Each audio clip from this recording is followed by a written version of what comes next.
बिस्मिल्लाहिर्रहमानिर्रहीम। अस्सलाम वालेकुम डियर स्टूडेंट्स, मैं हूं अदनान गफूर और आज हम 10th क्लास का इस्लामियत का जो पोर्शन है उसमें दो सूरतें हैं, सूरत अल-अहज़ाब और सूरत अल-मुमतहिना।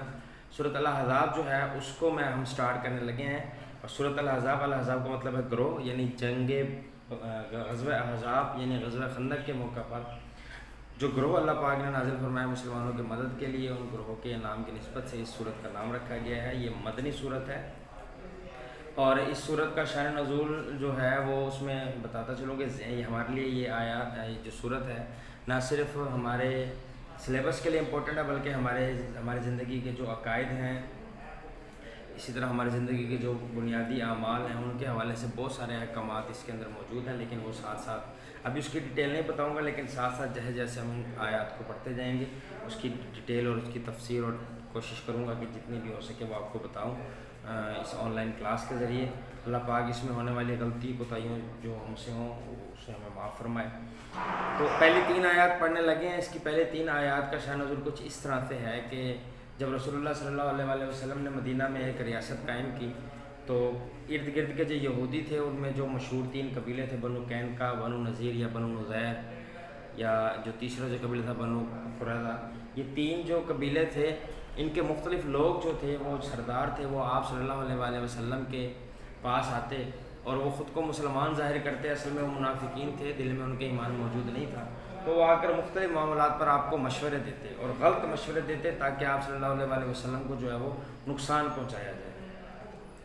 तो अल्लाह ताला ने इन आयात में रसूलुल्लाह सल्लल्लाहु अलैहि वसल्लम को फरमाया कि नबी आपने इनकी बात को नहीं मानना, आपने सिर्फ उसी बात को मानना है जो बात आपका रब आपको वही के ज़रिए बताए। आपका रब जो है वो तमाम अमलों से बाखबर है, आपने अपने रब पर भरोसा रखना है। ये देखते हैं हम इन आयत को पढ़ते हैं। अल्लाह फरमाता है कि या अय्युहन नबी, ए नबी इत्तिकुल्लाह, अल्लाह से डरो, वला तुतिल काफिरीन, इताअत ना करो, कहा ना मानो, बात ना मानो। तुती का मतलब इताअत करना, कहना, बात मानना।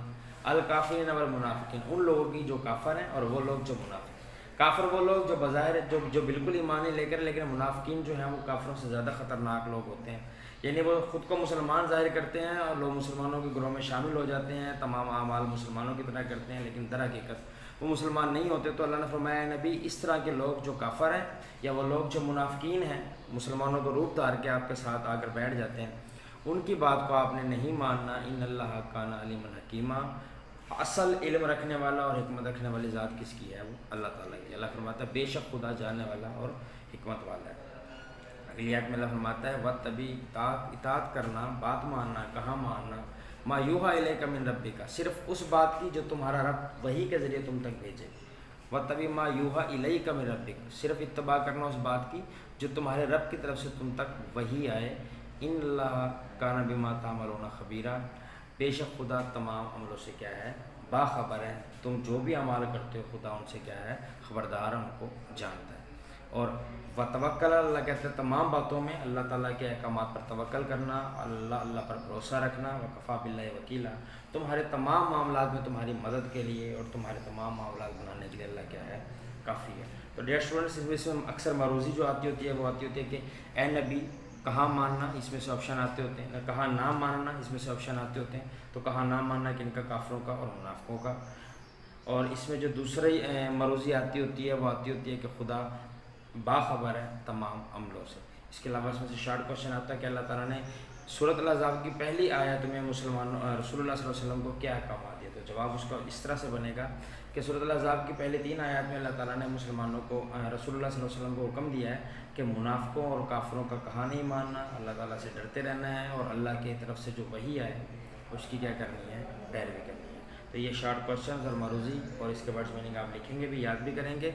नेक्स्ट टॉपिक के साथ, अगली आयत के साथ फिर इंशाल्लाह हाजिर होंगे।